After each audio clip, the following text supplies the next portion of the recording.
the rivalry was last played, I guess how do you talk to your players about what it means, and do you have anybody coming in to talk about it with the players, give speeches, etc.? We gave them a little background history today of where it's all the way back to the border and what the border stood for in past history and free states and slave states, and kind of went through the whole history where these two states have been competitive and not always agreed, and then went through when the first game was played and all the things that have gone on from there and where the series is at. Touched on when it hasn't been played in a while, and so I think they got a good understanding of some of that. I think there's more there. Even from coaches and staff, it was educational through this process. But the bottom line is we got to go play football. So, possibly some outside former players or that still could be in play. But these games they can be intense. There's a lot of things about it make it special. To me, it's what makes college football special. But at the same time, it's still a matter about how you prepare, your focus, and everything you put into it, and then going out and executing on game day. It's not, as I say, we always want to be an enthusiastic team and not an emotional team. Your emotions sometimes can take in directions that can be counterproductive sometimes. So I want to make sure that this team is well prepared and focused on playing their best football to date, because we're playing a very good football team. A team that's won 21 games over the last 2 years, got off to a very good start last Thursday, and it'll take our best football to date of this season to come out with a win, and our team understands that. I guess from the football standpoint, what have you noticed about Missouri on tape? Extremely talented. You can see they've done a great job since Coach Drinkwitz has been there as far as recruiting, balancing high school and portal players. They've added nice additions across the board. Height, size, speed, what you'd expect out of a competitive SEC team. The defensive ends are very, it's an excellent defensive line, but the defensive ends are extremely twitchy and quick off the edge. The size up front at the D tackle spot, and still very athletic. So again, those things are always going to be challenging. Athletic linebackers. The Trotter, young man Trotter played at West Virginia last year. We played against him. Offensively, again, they added a quality quarterback through the portal that is a dual threat guy. He's an excellent runner. Was productive at Penn State in the role that they used him. An excellent running back with quickness and speed that transferred from Louisiana Monroe. Again, explosive receivers that are able to create explosive plays last Thursday.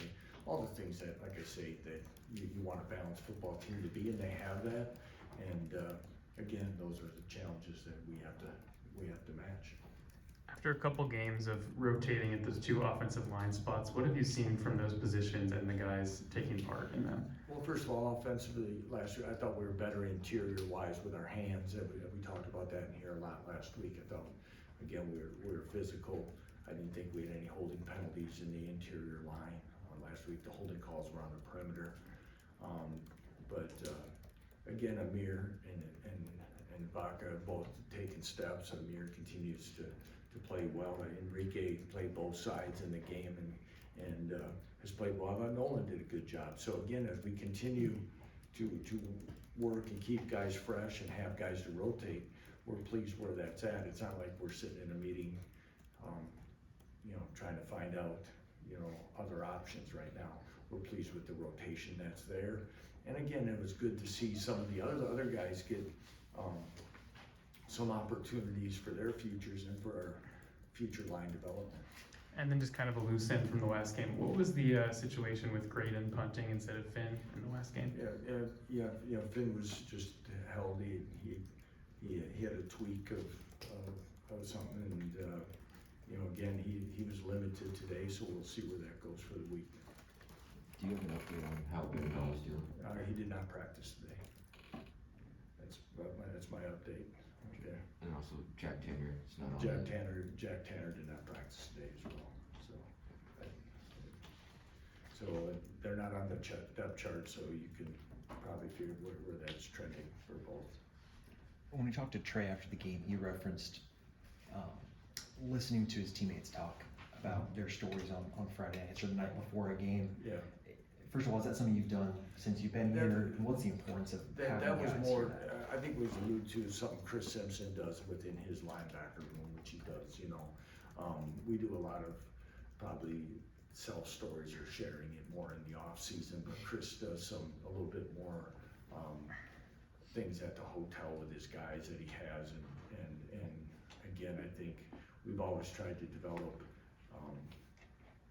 you know, the understanding and respect and knowing a little bit more about someone's story. But that one, I think Chris does some really good things within his room, and he uses that Friday time at the hotel for that.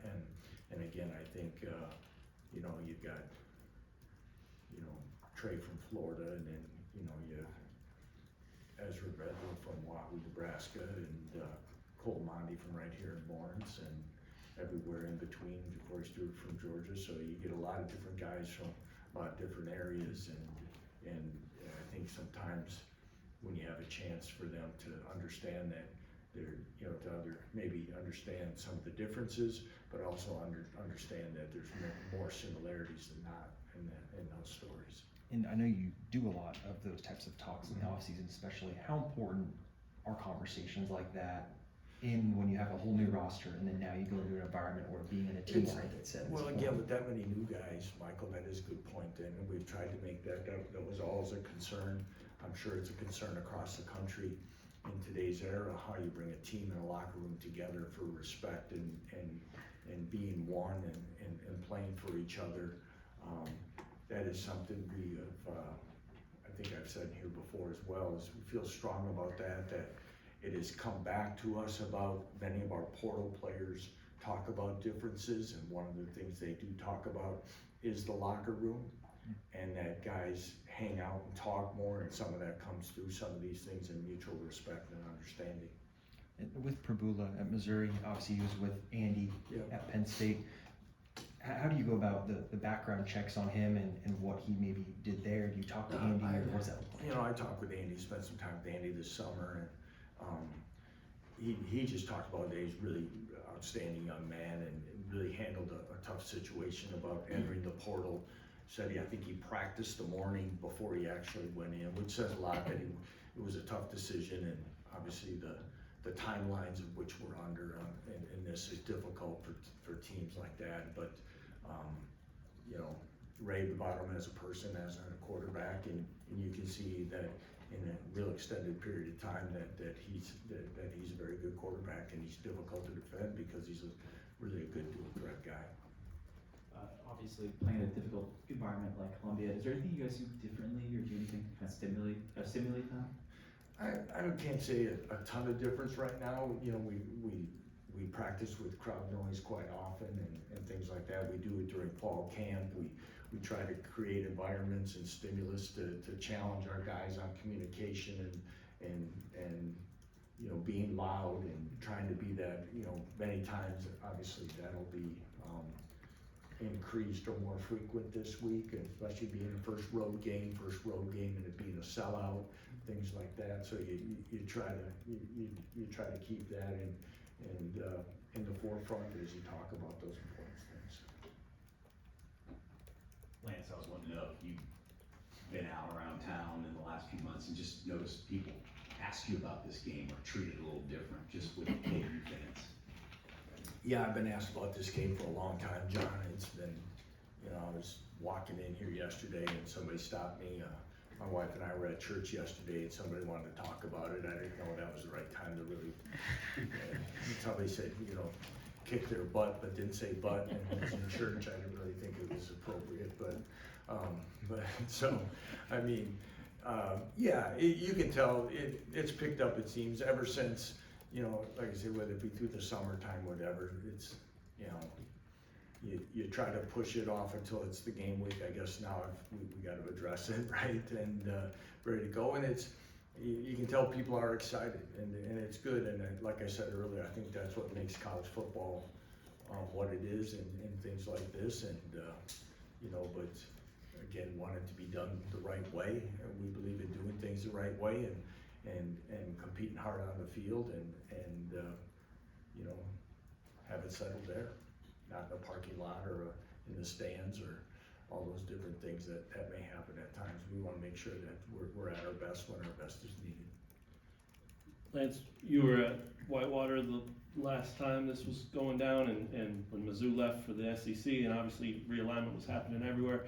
Did it register with you what was happening around the country at that time with these types of rivalries? I'm sure you weren't super well versed on any of them. Probably not. Not to the extent. I heard about this rivalry when I got the job, early that, then it was coming back on the schedule and things like that. When I worked at Nebraska, we played down there and stuff, so I've been able to see they have a good environment there for their home team.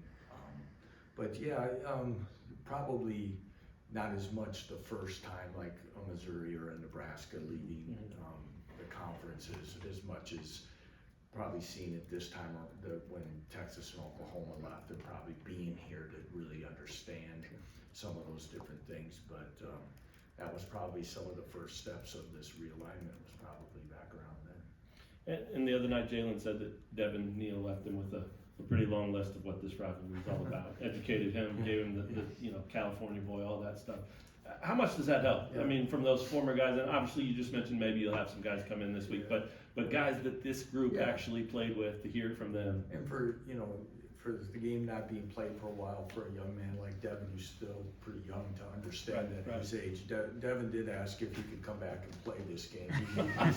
He said it to me walking off the field Friday night, that he goes, "I'll even come back as a walk-on." So appreciated that. But yeah, it's important. It's important to understand some of those things and have some of those feelings and understanding. But to know that, though, it's you hope it just intensifies one's preparation and the things they have to go through, because once the ball is kicked off, you have to go out and play, and there's things that have to be done and executed with precision and effort and strain and physicality, just like it does each and every other week.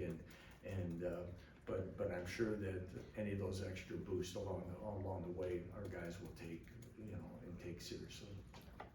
On the linebacker front, I know we talked a bit about John, but heading into this season, what were your goals for him? And we think about when he showed up on campus 12 months ago versus now, like how much have you really seen him progress? Well, John's progressed as maybe as much as any guy in this program, and he's just starting to scratch the surface of how good he could be.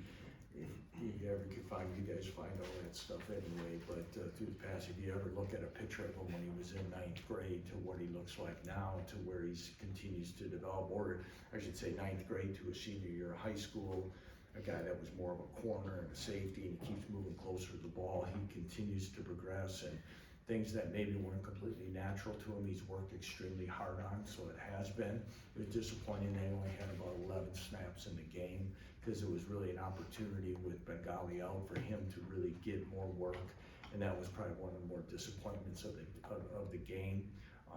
It's unfortunate, but again, he needs to be a key special teams player for us. He needs to be ready to play his most football in his career on Saturday, and I know he'll prepare to do so. And going to the offensive side of the ball, with Le'Shawn and Daniel, the combination that they can have, obviously Le'Shawn didn't play on Saturday, but Friday, what do you hope they can bring you in games like this that are on the road, when you talk a lot about wanting to take the air out of the crowd? Well, like I said, I think both are physical runners, and games like this, there's going to be tough yards to get to keep the sticks moving, and I think both backs can be physical and productive in these type of situations, and that's what we're going to need from them. We're going to need them both healthy, and Le'Shawn did do some stuff today, so we do anticipate him being available. But yeah, those are the things I think they both have shown their abilities, with vision, quickness, power, speed that we wanted from our backs, and they'll be a big part of Saturday. Anything else for Coach Leipold? All right, thanks, Thank you, everyone.